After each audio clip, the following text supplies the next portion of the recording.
همه جوان و بچگان با زمان همزمان سیمای سو که آن نمایش می‌دهد دنیای سو با زمان همزمان سیمای سو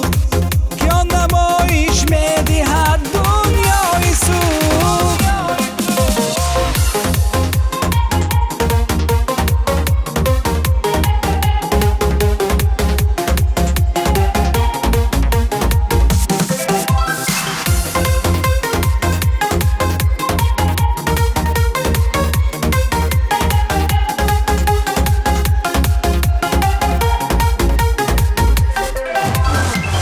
باشد آن تلقینگری مهر و وفا دوستی و وحدت و صلح و صفا نور باشد همچو خورشید منیر پس فرح زیبایی بر دلهای ما نور باشد همچو خورشید منیر پس فرح